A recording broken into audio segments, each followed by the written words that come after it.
Hello student, आपके GSC sir एक नए टॉपिक के साथ जो कि 12th और आईआईटी जेई के लिए नीट के लिए इम्पोर्टेंट है। ठीक है, तो वो टॉपिक है आपका 12th का solution. Okay, solution important topic है, बहुत इम्पोर्टेंट टॉपिक है। इसमें से प्रॉब्लम्स आती हैं, काफ़ी आती हैं। ठीक है, now start solution.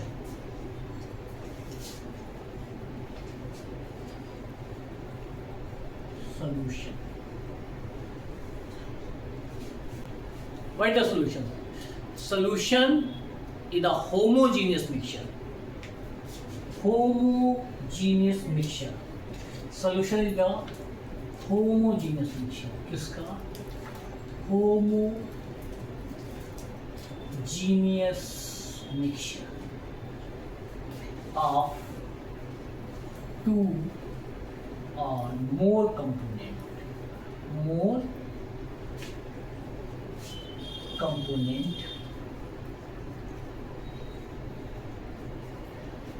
that is more components जो कि रिएक्टेंट हो, जिनका मिक्सचर हो, वो क्या होना चाहिए? नॉन रिएक्टिंग होना चाहिए। नॉन रिएक्टिंग, आपस में रिएक्शन करने, नॉन रिएक्शन होना चाहिए। नॉन रिएक्टिंग, नॉन रिएक्शन यानी कि उनमें रिएक्शन नहीं होनी चाहिए, लेकिन नॉन रिएक्टिव। क्लियर हो गई बात? अब होता क्या सॉल्यूशंस? देखिए, सॉल्यूशन बनता कैसे? भाई सॉल्यूशन में एक पार्ट होता है आपका सॉल्यूट का और दूसरा पार्ट होता है आपका सॉल्वेंट। दूसरा पार्ट क्या होता है आपका? सॉल्वेंट। सॉल्यूट होता है स्मॉलर अमाउंट में, स्मॉलर अमाउंट, और सॉल्वेंट है आपका लार्जर। जिस सॉल्यूशन में लार्जर अमाउंट में, मिक्सचर में लार्जर अमाउंट में जो सब्सटेंस है जो वो क्या होगा? आपका सॉल्वेंट होगा, और जो स्मॉलर अमाउंट में होगा वो आपका सॉल्यूट होगा। और इन दोनों के मिक्सचर से क्या बनता है? आपका सॉल्यूशन। और वो सॉल्यूशन होना चाहिए होमोजेनियस, यानी ट्रू सॉल्यूशन होना चाहिए। बाइफरगेट नहीं कर सकते, उसको सेपरेट ना किया जा सके। फॉर एग्जाम्पल आप देख लीजिए, शुगर सॉल्यूशन। सारे लोगों ने शुगर सॉल्यूशन को देखा है। क्या होता है भाई? शरबत, जो हाल आजकल गर्मियों में लोग पीते रहते हैं, शरबत हर जगह मिलता है। तो क्या वो उसमें आपका जो शुगर है क्या होता है? सॉल्यूट होता है, और प्लस सॉल्वेंट के रूप में क्या होता है? वाटर। वाटर क्या है यहाँ पे? सॉल्वेंट। दोनों के मिक्सचर को क्या कहते हैं? सॉल्यूशन कहते हैं। क्या कहते हैं? सॉल्यूशन कहते हैं। ठीक है, अब आपने देखा होगा कि ना आप होमोजेनियस मिक्सचर होता है, ना आप सॉल्यूट क्या निकाल सकते हो, और ना सॉल्वेंट सेपरेट कर सकते हो किसी भी शुगर सॉल्यूशन से। और भी होते हैं, आपने एक सुना होगा ब्रॉस। ब्रॉस सुना है? चलिए बड़े बूढ़ों से आप जान लीजिए ब्रॉस क्या होता है। ब्रॉस का भी एक सॉल्यूशन है। क्या है? कॉपर और जिंक का होमोजीनियस मिक्सचर क्या है आपका? ब्रॉस होता है। और देख लीजिए, रेयर चीजें हैं ये तो। जर्मन सिल्वर, जर्मन सिल्वर, ये भी एक सॉल्यूशन है। कॉपर, जिंक और निकिल का मिक्सचर होता है, होमोजेनियस मिक्सचर होता है जर्मन सिल्वर। और देख लीजिए, एक ब्रॉन्ज मेटल की बात आती है, ब्रॉन्ज मेटल में भी आता है ना, तो ब्रॉन्ज वो भी क्या है, होमो सोल्यूशन है। किसका है, कॉपर प्लस निकल का, कॉपर प्लस निकल, सॉरी कॉपर प्लस Sn का। ये सारे मिक्सचर्स क्या है आपके, क्या है, ट्रू सोल्यूशन या होमोजेनियस। इनको एक टर्म में ये भी कह सकते हैं, ये क्या है, सारे एलॉय होते हैं। क्या होते हैं, एलॉयज होते हैं। यानी जब मेटल आपस में मिक्स करके होमोजेनियस मिक्सचर बनाता है तो वो क्या होता है, आपका एलॉय कहलाता है। ठीक है, बात समझ में आई। अब बात करते हैं types of solutions. Types of solutions, types of, कितने टाइप के सॉल्यूशंस होते हैं, कितने, 3 टाइप के नहीं, 9 टाइप के सॉल्यूशंस होते हैं। 9 टाइप के सॉल्यूशंस होते हैं। देखिए, सबसे पहले मैं लेता हूँ गैसियस फेज, ले लेता हूँ गैसियस फेज या गैसियस सॉल्यूशन की बात करें। अब गैसियस सॉल्यूशन है, डैश मीन्स क्या है, सॉल्वेंट इसमें क्या लार्जर अमाउंट में होगा।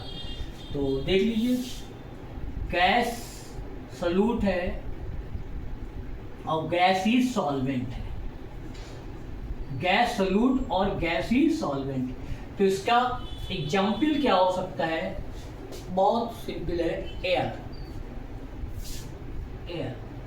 एयर में ऑक्सीजन, नाइट्रोजन और भी गैसेस का, हीलियम वगैरह का मिक्सचर रहता है। तो ये क्या है, गैस है। इसमें क्या है, एक तरफ आपका सॉल्वेंट है, एक तरफ सॉल्यूट है। सॉल्यूट स्मॉल अमाउंट में होगा। अब बात कर लेते हैं gas plus liquid, gas plus liquid. अब गैस क्या है, गैस आप मान लीजिए ऑक्सीजन प्लस वाटर। गैस आपका और वाटर मिक्स के साथ, तो गैस और वाटर दोनों का मिक्सचर क्या है, आपका सॉल्यूशन हो गया। नेक्स्ट देख लीजिए with solid, gas with solid. अब गैस विद गैस मान लीजिए आपका नाइट्रोजन है और सॉलिड ले लेते हैं, क्या कैम्फर ले लेते हैं, कैम्फर ले लेते हैं, यानी कि कपनी ले लेते हैं, दोनों का मिक्सचर। तो ये क्या है, 3 टाइप के सॉल्यूशंस हो गए। कितने टाइप के हो गए, 3 टाइप के। ऐसे आपका लिक्विड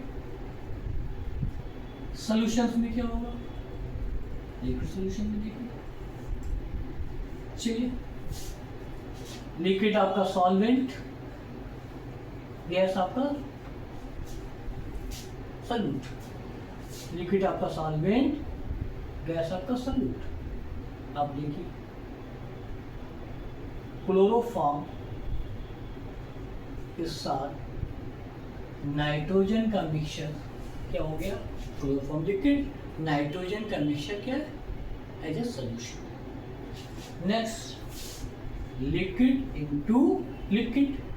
अरे भाई देख लो, वाइन को वाटर में डिजॉल्व कर देते हैं तो बहुत अच्छा सॉल्यूशन बनता है, समझे। जो पीते हैं उनसे जानो, समझे, तो वो कहेंगे बहुत अच्छा सॉल्यूशन भाई है, वाटर ना होता तो कहाँ मिक्स करते इसको। ठीक है, अब आपका लिक्विड गैस हो गया, लिक्विड लिक्विड हो गया, और लिक्विड सॉलिड क्या होता है, NaCl भाई, ग्लूकोज या NaCl जो कि सॉलिड होता है, लिक्विड में यानी वाटर में डिजॉल्व किया जा सकता है, तो लिक्विड सॉलिड हो गया। नेक्स्ट आपका है आपका solid solid solution. Solid solution इसमें क्या है, सॉलिड सॉलिड क्या होगा, एलॉय हो जाएगा, सॉलिड, लिक्विड, अमलगम, गम यानी मरकरी या कुछ भी लेके, और सॉलिड और गैस होगा आपका प्लेटियम प्लस हाइड्रोजन। ये सारे एग्जाम्पल थे आपके 9 टाइप का सोल्यूशन है ये सब मिला के क्या है 9 टाइप के सॉल्यूशंस होते हैं। ठीक है, नोट कर लीजिएगा। अब नेक्स्ट टॉपिक है आपका method of methods of expressing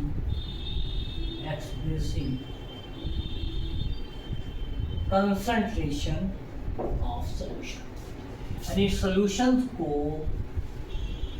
या सॉल्यूशन के कंसंट्रेशन को कैसे एक्सप्रेस किया जा सकता है। तो डिफरेंट मेथड्स होते हैं, चलिए स्टार्ट करते हैं। First one strength.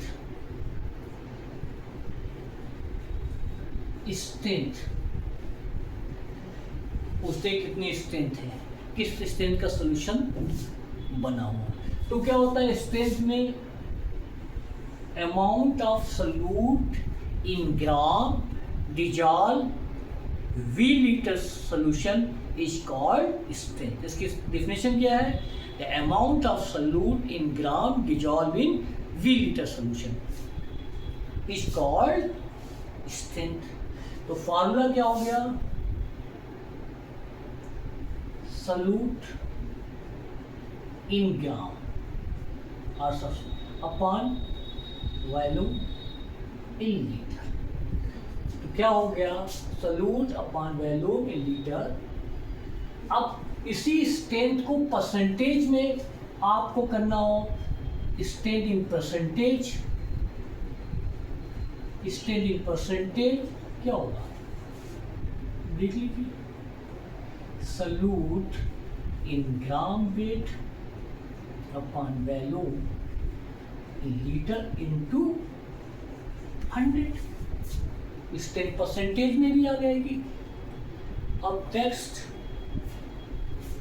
पहला है, सेकंड क्या है, weight by weight percentage of solution. Weight by weight percentage of solution, तो क्या कैसे निकालेंगे, वेट ऑफ सॉल्यूट किसमें किसमें भाई, ग्राम में, और वेट ऑफ सॉल्यूशन क्या है, weight of solution in gram into 100। तो weight of solute upon weight of solution dissolve in 100, यानी 100 ग्राम ऑफ सॉल्यूशन में जितना अमाउंट ऑफ वेट डिजॉल्व होता है वो उसका क्या वेट बाय वेट परसेंटेज कहलाता है। नेक्स्ट आपका वॉल्यूम बाय वॉल्यूम परसेंटेज। तो फिर क्या है, volume of solute, volume of solution. अब क्या है, मिलीलीटर में ले लो चाहे लीटर में, वो तो डिपेंड करेगा आप इनटू 100 हो गया आपका। नेक्स्ट है आपका, नेक्स्ट है आपका weight by volume percentage, weight by volume of percentage, volume of solution sorry weight of solute in gram upon volume of solution into 100। तो बात समझ में आ गई। तो ये आपका है। नेक्स्ट है आपका पार्ट पर मिलियन, पार्ट पर मिलियन, पार्ट पर पीपीएम क्या होता है, वेट ऑफ सब्सटेंसेस, जो भी सब्सटेंसेज है weight of solution into 10 to power 6. अब weight of volume of solution भी, वैल्यूम ऑफ सोल्यूट भी ले सकते हैं, वैल्यूम ऑफ सोल्यूशन भी ले सकते हैं, वेट भी ले सकते हैं, पार्ट पर मिलियन जिसमें आपको निकाल सकते हैं। इसमें 10 to power 6, 10 to power 6 होगा 1 मिलियन में the amount of solute dissolved in 1 million of solution, amount of solute dissolved in 1 milliliter of solution or weight of solution is called part per million। इसमें इसकी requirement कहाँ पड़ती है? जब हम लोगों के एयर में इम्प्योरिटीज होगी, वाटर में इम्प्योरिटीज होती है, तो वो ट्रेसेस अमाउंट को जब हम निकालते हैं, जैसे फॉर एग्जांपल है आपका टूथपेस्ट आप करते हैं, टूथपेस्ट में क्या है? फ्लोराइड मिक्स होता है, फ्लोराइड मिक्स होता है। तो 1.00 से फ्लोराइड जब कम होता है तब तो वो क्या करता है? वाइट दांत के लिए वाइटनिंग करने के लिए या गम के लिए क्या होता है? वो हेल्पफुल होता है। लेकिन जैसे इसका अमाउंट 1.5 से हायर हो गया, वो आपके लिए पॉइजनस हो जाता है, वो आपके लिए पॉइजनस हो जाता है। ठीक है, तो फ्लोराइड का वो आपकी बॉडी के लिए हार्मफुल होता है। तो उसमें अमाउंट कितना है, क्या है, ये सब क्या मिक्सचर देखने के लिए पार्ट पर मिलियन का यूज करते हैं। नेक्स्ट है आपका मोलरिटी। सारे लोग जानते हैं मोलरिटी, बहुत पूछा 11th में पढ़ा था, 11th में पढ़ा जाता। तो number of moles dissolve in unit litre solution is called molarity. क्या फार्मूला होता है? Number of mole of solute, ठीक है, upon volume of solution in litre, in litre. तो क्या है? Number of mole of solute upon volume of solution in litre. क्या? Molarity. इसे कैपिटल एम से डिनोट करते हैं। नेक्स्ट आया आपका मोलरिटी। मोलरिटी स्मॉल है। अब यहां पे भी क्या है? Number of mole of solute, ठीक है, और वेट ऑफ द सॉल्वेंट। ठीक है, वेट ऑफ द सॉल्वेंट की बात की है, सोल्यूशन की बात नहीं है यहाँ पे, इन किलोग्राम। तो मोलरिटी स्मॉल एम से डिनोट करते हैं। तो number of mole of solute, weight of solvent in kilogram. अब आया नेक्स्ट आपका मोल फ्रैक्शन। क्या है? मोल fraction. Mole fraction is the number of moles and number of moles of solution. तो मोल फ्रैक्शन इज द क्या? Ratio of the number of moles and number of moles of solution is called mole fraction. ठीक है, और आप देखिए N निकाल ही सकते हैं, यानी नंबर ऑफ मोल्स निकालने का तरीका है gram weight upon molecular mass. ये आप निकाल सकते हैं इससे। तो आप नंबर ऑफ मोल्स इससे निकाल सकते हैं। आपने 11th में पढ़ा होगा या पढ़ाया गया होगा। ठीक है, बात समझ में आ रही है। अब आया नेक्स्ट है आपका नॉर्मेलिटी। बात करते हैं नॉर्मेलिटी।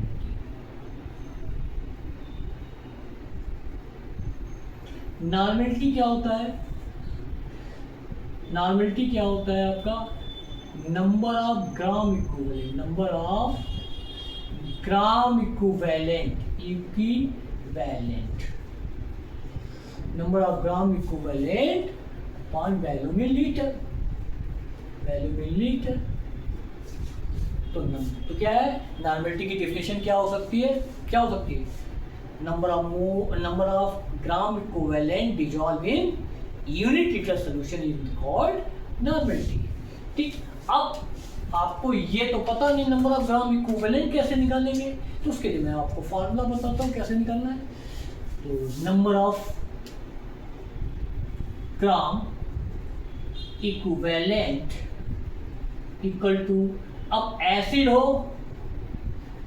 हो सब्सटेंस तो क्या होता है, तो वही formula molar mass upon n factor कह सकते हैं, या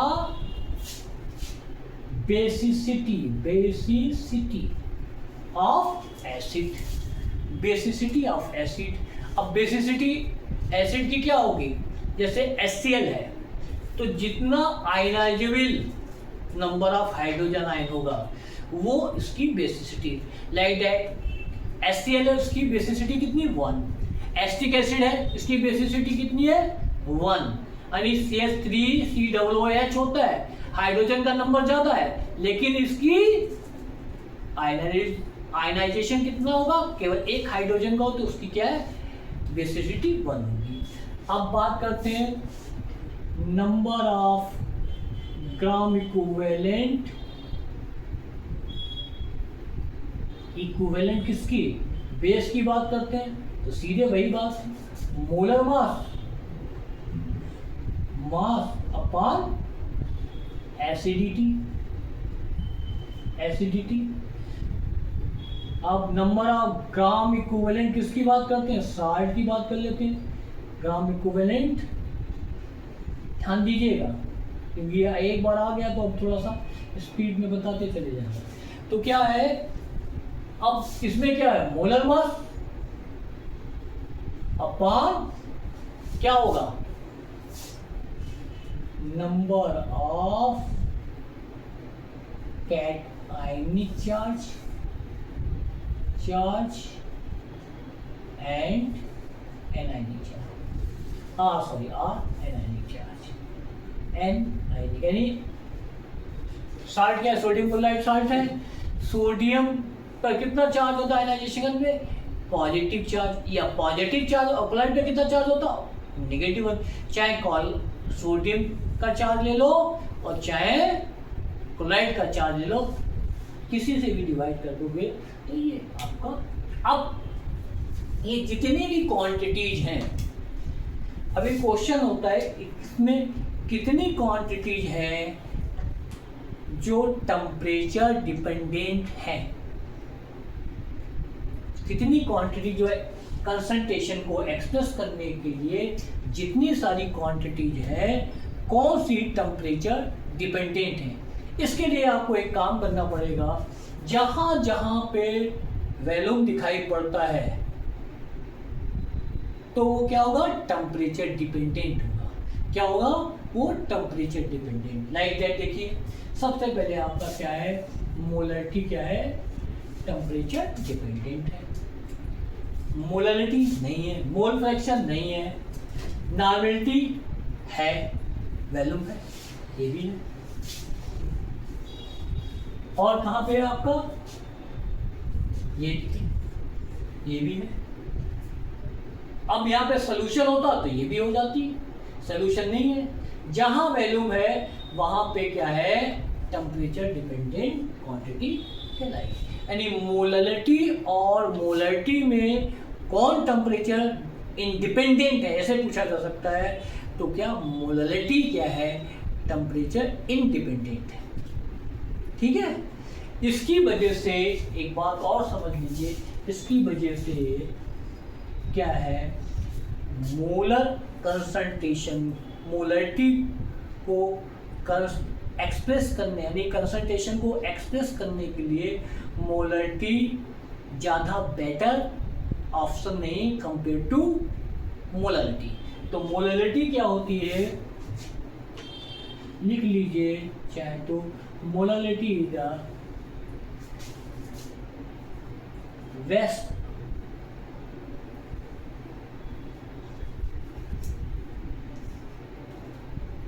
process to express concentration compared to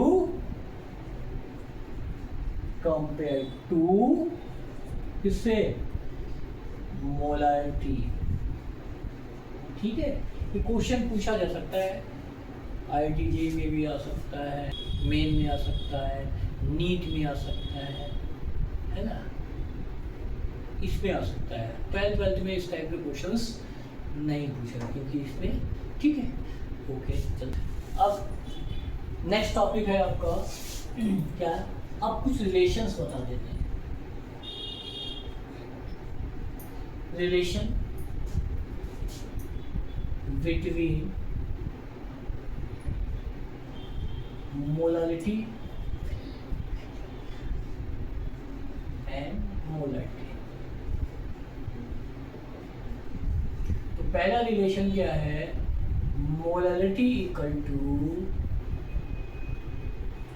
molality into 1000 molarity in MB। MB क्या मतलब, MB का मतलब क्या है, MB का मतलब है यहाँ पे molar mass of solute. Capital M का मतलब है यहाँ पे मोलारिटी, कैपिटल M का मतलब है मोलारिटी।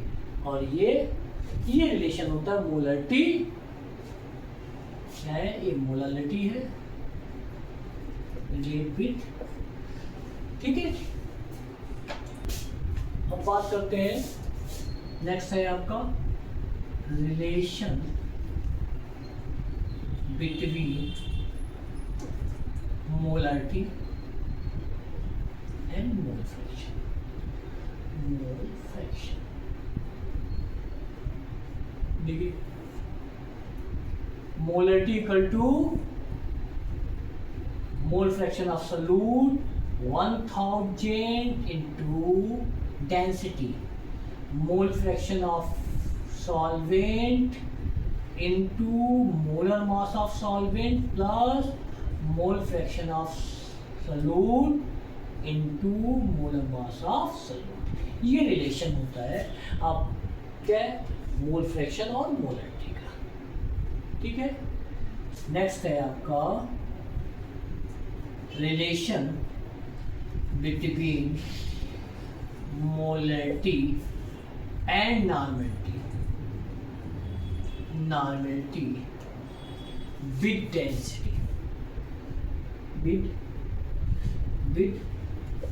डेंसिटी, डेंसिटी के बिटवीन क्या रिलेशन होगा। देखिए, मोलारिटी इक्वल टू क्या है, स्ट्रेंथ यानी percentage strength into density into 10 upon molar mass, molar mass of, ठीक। अब नॉर्मलिटी इक्वल टू क्या होगा, वही strength percentage into density into 10 और इक्विवेलेंट वेट क्या होगा यहाँ पे, इक्विवेलेंट वेट यानी ई, ठीक है। ये आपका रिलेशन। और देखते हैं कुछ रिलेशन होते हैं, N1 V1 plus N2 V2 equal to N3 V1 plus V2, ये रिलेशन होता है। नेक्स्ट होता है M1 V1 plus N2 V2 equal to M3 V2 plus V1 plus V2, ये 3 है, ये रिलेशन होता है ना।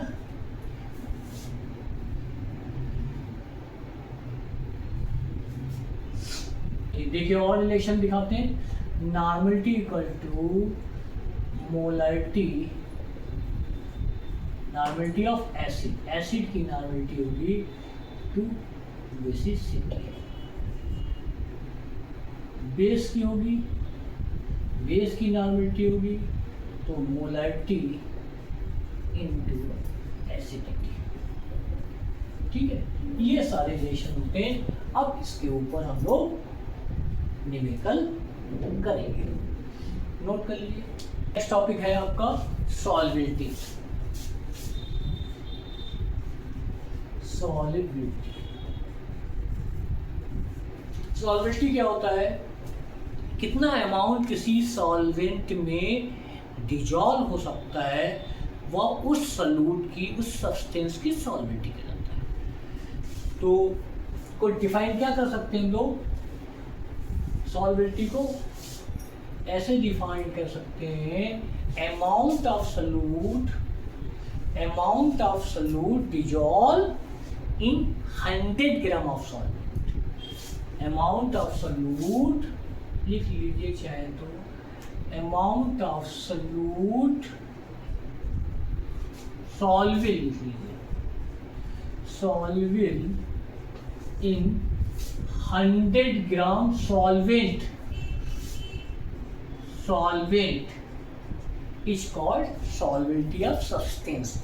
जिस सब्सटेंस की सॉल्वेंटी के बारे में बात आप कर रहे हैं उसकी बात है, ठीक। अब solubility of solid in liquid, solubility of solid in liquid, इसके बारे में बात कर लेते हैं।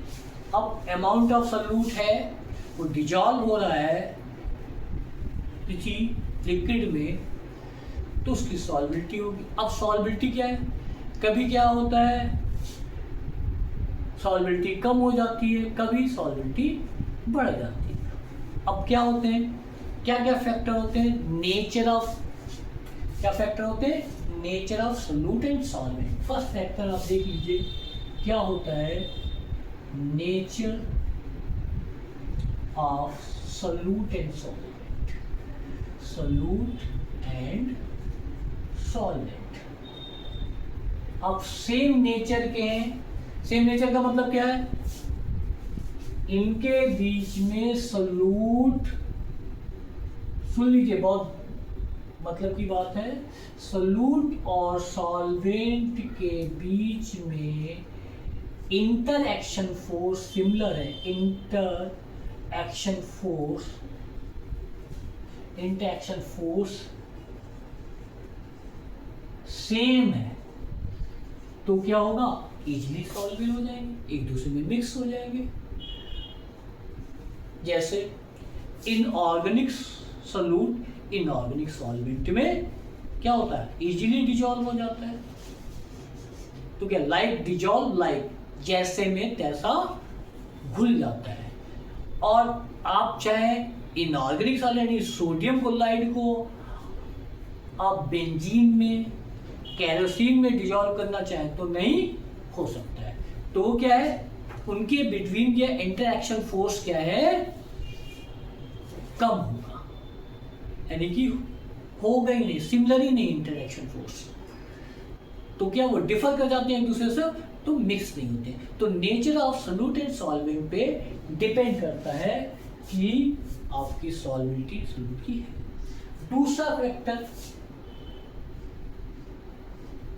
दूसरा फैक्टर है आपका टेम्परेचर। टेम्परेचर बढ़ाएंगे सॉल्वेंटी बढ़ जाएगी। तो जनरली टेम्परेचर बढ़ाने पर सॉल्वेंटी इंक्रीज हो जाती है। आप सोडियम क्लोराइड को मिक्स करो वाटर में, वार्म कर दो, गर्म कर दो, आपका क्या सॉल्वेंटी बढ़ जाएगी। लेकिन इसके लिए आपको पता होना चाहिए कि जो इन दोनों में जो इंटरेक्शन फोर्स है वो कम है या ज़्यादा है, ठीक। कभी कभी क्या होता है, कुछ प्रोसेस होते हैं, जैसे डिजॉल्व करते हैं किसी भी सॉल्यूट को, वो क्या होता है, एक्जोथर्मिक प्रोसेस होता है। एक्जोथर्मिक प्रोसेस शुरू करेगा तो सॉल्वेंटी को क्या कर देगा, डिक्रीज कर देगा। तो सॉल्वेंटी क्या हो जाएगी, डिक्रीज, यानी सॉलिड लिक्विड में डिजॉल्व कम होगा। नेक्स्ट आपका प्रेशर को कोई इफेक्ट पड़ता नहीं, सॉलिड जब डिजॉल्व होता है लिक्विड में कोई प्रेशर का इफेक्ट नहीं पड़ता। नेक्स्ट टॉपिक है आपका solubility of gas in liquid, solubility of gas in liquid, solubility of gas in liquid, यानी कि गैस लिक्विड में कैसे डिजॉल्व होगी, क्या होगा। तो सबसे पहले क्या करते हैं, कई फैक्टर्स पे डिपेंड करते हैं। मान लीजिए टेम्परेचर फैक्टर है, टेम्परेचर, पहले प्रेशर की बात करते हैं बाद में टेम्परेचर। प्रेशर बढ़ाएंगे, किसी भी कंटेनर में गैस, ये लिक्विड है और ये गैस है, तो क्या है, प्रेशर बढ़ाएंगे तो ये क्या, गैस इसके साथ मिक्स कर जाएगी, क्या कर जाएगी, मिक्स कर जाएगी। तो क्या है, pressure directly proportional solubility of gas, क्या होगा, pressure directly proportional solubility of gas, यानी कि प्रेशर बढ़ाते चले जाएंगे तो गैस क्या होगी, लिक्विड में डिजॉल्व होती चली जाएगी, ठीक है, डिजॉल्व होती चली जाएगी। दूसरा है आपका, तो इस पर ही बात कर लेते हैं पूरी। इसी भी बेस पे आप, एक साइंटिस्ट थे हेनरी साइंटिस्ट, उन्होंने क्या दिया है, हेनरी लॉ दिया, क्या दिया, हेनरी लॉ। हेनरी लॉ क्या होता है, P directly proportional X। P क्या है, partial pressure of gas in vapor phase, partial pressure of gas in vapor phase directly proportional to the mole fraction। क्या है, क्या डिफिनेशन लिख सकते हैं, partial pressure of gas in vapor phase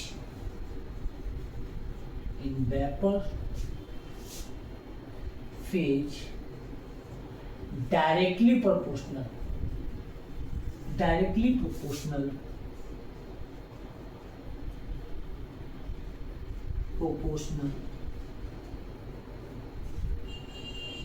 to the mole fraction of gas, mole fraction of the gas, यही तो है, partial pressure of gas in vapor phase directly proportional to the mole fraction of gas। तो क्या होगा आपका, P proportionality आते हैं, एक कांस्टेंट आता है KH into X। ये रिलेशन दिया था किसने, हेनरी लॉ ने। ये रिलेशन किसने दिया, हेनरी ने दिया था।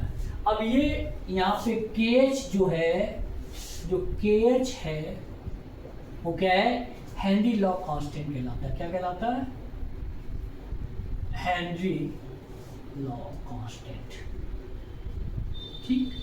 X क्या है यहाँ पे, मोल fraction of gas, mole fraction of gas, इस पे क्वेश्चन है। और ये क्या है, पार्शियल प्रेशर ऑफ गैस, ये क्या है, पार्शियल प्रेशर ऑफ गैस। तो क्या हुआ, P directly P equal to KH upon X। अब सॉल्युबिलिटी देखिए क्या है, सॉल्युबिलिटी गैस की कब बढ़ेगी, जब उसका प्रेशर बढ़ेगा, ठीक, क्लियर हुई बात। अब देख लीजिए रिलेशन बिटवीन, दिखाते हैं आपको, relation between, question between temperature and Henry law constant, law constant.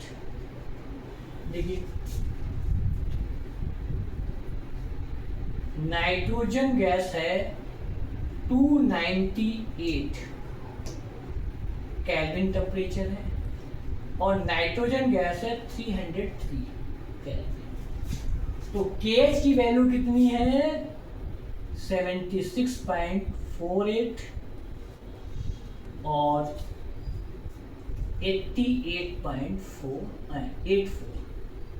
ये आपका क्या है KH की वैल्यू, यानी बार में KH की वैल्यू। देखें नाइट्रोजन इस टेम्परेचर पे KH की वैल्यू ये देता है, नाइट्रोजन इस टेम्परेचर पे KH की वैल्यू ये देता है। ठीक, अब देख रहे हैं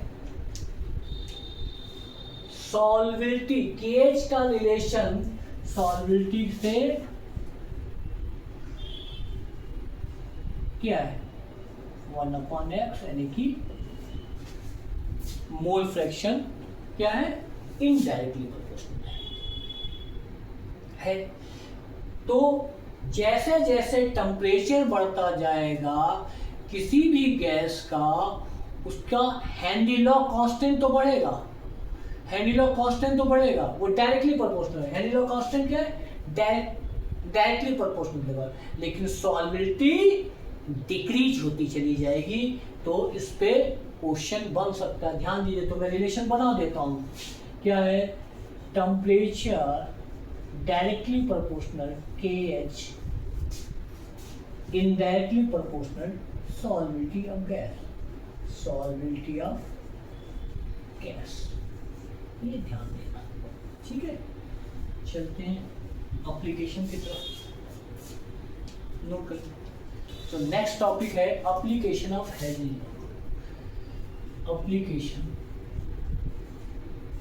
एप्लीकेशन ऑफ हेनरी लॉ। क्या क्या एप्लीकेशन है? पहला एप्लीकेशन है कार्बन डाइऑक्साइड को, जो सॉफ्ट है कार्बोनेटेड ड्रिंक होते हैं, कार्बन डाइऑक्साइड को क्या करते हैं हाई प्रेशर करके, प्रेशर अप्लाई करके, प्रेशर क्या करते हैं अप्लाई करते हैं किसमें लिक्विड में, तो क्या है डिजॉल्व हो जाता है। प्रेशर हाई प्रेशर अप्लाई करके कार्बन सॉफ्ट ड्रिंक में मिक्स कर दिया जाता है। तो solubility of carbon dioxide increases when pressure apply of gas. तो क्या जैसे जैसे कार्बन डाइऑक्साइड का प्रेशर बढ़ाते रहते हैं, तो आपने देखा होगा कि जब कोल्ड ड्रिंक की वाटर निकलते हैं तो उसमें से गैस फॉर्म निकलती है, वो कार्बन डाइऑक्साइड, इसीलिए कार्बोनेटेड ड्रिंक भी कहा जाता है इसको। ठीक, पहला एप्लीकेशन। दूसरा एप्लीकेशन क्या है स्कूबा ड्राइवर के लिए। स्कूबा ड्राइवर, जो ड्राइवर्स होते हैं स्कूबा ड्राइवर्स, वो क्या करते हैं अपने अंदर में क्या है एक सिलेंडर लेके जाते हैं जिससे वो ऑक्सीजन को इनहेल कर पाए, क्योंकि नीचे जाने पे ऑक्सीजन इनहेल करने। तो इस सिलेंडर में क्या होता है कि नाइट्रोजन फिलअप होती है और डिफरेंट और ऑक्सीजन फिलअप होती हैं और हीलियम वगैरह इनर्ट गैस भी कुछ फिलअप की जाती है। अब जब स्कूबा डाइवर नीचे जाता है तो हाईली प्रेशर ये गैस क्या है ब्लड के अंदर, तो कैपिलरीज के अंदर फिलअप हो जाती है, यानी कि ब्लड में आ जाती है। जब वो ऊपर आता है तो क्या होता है मालूम है आपको, उनकी कैपिलरी में नाइट्रोजन गैस होती है, जिसकी वजह से उनकी बॉडी में बहुत ज़्यादा पेन होता है। और इस पेन को क्या कहते हैं, इस डिजीज को क्या कहते हैं वैंड कहते हैं। क्या कहते हैं, जो पेन होता है स्कूबा डाइवर को, जो पेन होता है उसको क्या कहते हैं वैंड डिजीज कहते हैं। क्या कहते हैं वैंड डिजीज कहते हैं। आई समझ में बात? अच्छा, स्कूबा ड्राइवर जो सिलेंडर लेके जाते हैं उनका क्या कंपोजिशन होता है जो आजकल यूज किया जा रहा है, क्या कंपोजिशन है, क्या क्या गैस होती है? चलिए गैस बता देता हूँ, हीलियम, नाइट्रोजन, ऑक्सीजन, ये गैस होती है। क्या परसेंटेज होता है हीलियम का? 11.7%। क्या परसेंटेज नाइट्रोजन का होता है? 56.2%। ठीक है, देख लीजिए नाइट्रोजन का कितना होता है? 56.2%। और ऑक्सीजन का कितना होता है? ऑक्सीजन का कितना होगा? अब इन दोनों परसेंटेज को जोड़ लो, बता देते कि, क्योंकि आपको थोड़ा कॉमन सेंस भी तो लगाना चाहिए। अब इसमें क्या 7 2 यानी कितना हो गया 9, इस कितना हो गया इसमें 57 है, 6 का 7 और 5 का 6, तो बाकी बचा हुआ कितना 100 में। ये जब आप डिफरेंस करेंगे कितना बचेगा? कितना बचेगा? 37.1%। कितना है? 37.1%। तो ऐसा थोड़ा सा कॉमन सेंस, आप जैसे मान लीजिए 2 का जानते हैं परसेंटेज, तीसरे का भूल गया। और ये नीट में बहुत पूछा जाता है, नीट में पूछा जाता है, और जी एडवांस वो आपके मेन में पूछा जाएगा। ये क्वेश्चन बनता है कि ये स्कूबा डाइवर के जो सिलेंडर होता है इसमें क्या कंपोजिशन होता है, हीलियम, नाइट्रोजन, ऑक्सीजन का। ठीक है, आपको परसेंटेज पता होना चाहिए। अब दूसरी बात, एक जब हाई एल्टीट्यूड पे जाते हैं हम लोग, तो वहाँ पे क्या है, ऑक्सीजन का कमी होने लगती है, ऑक्सीजन की कमी होने लगती है, जानते हैं हिल एरिया में जाते हैं। तो उस ऑक्सीजन की कमी होने से आपका दिमाग, आपकी बॉडी अनकॉन्शियस होने लगते हैं, आपका दिमाग कोऑर्डिनेट नहीं कर सकता अपने मोमेंटम के साथ। तो उस प्रोसेस को क्या कहते हैं? एनॉक्सिया कहते हैं। क्या कहते हैं? उस डिजीज को क्या कहते हैं? एनॉक्सिया, यानी ऑक्सीजन की कमी हो जाती है, तो उसको क्या कहते हैं? एनॉक्सिया कहते हैं। ठीक है, अब ये भी है, टेम्परेचर बढ़ाने पर क्या होता है? सॉल्युबिलिटी कम हो जाती है, यानी किसी भी आप गैस आपके अंदर है, किसी कंटेनर में आपने टेम्परेचर, आप देखते होंगे, आप बॉयल करते हैं घर पे, क्या करते हैं, पानी को बॉयल करते हैं तो क्या बुलबुले निकलने लगते हैं और वो बाहर निकले। यानी कि ऑक्सीजन किस कंडीशन में ज़्यादा मिक्स हो सकती है वाटर में? किस कंडीशन में?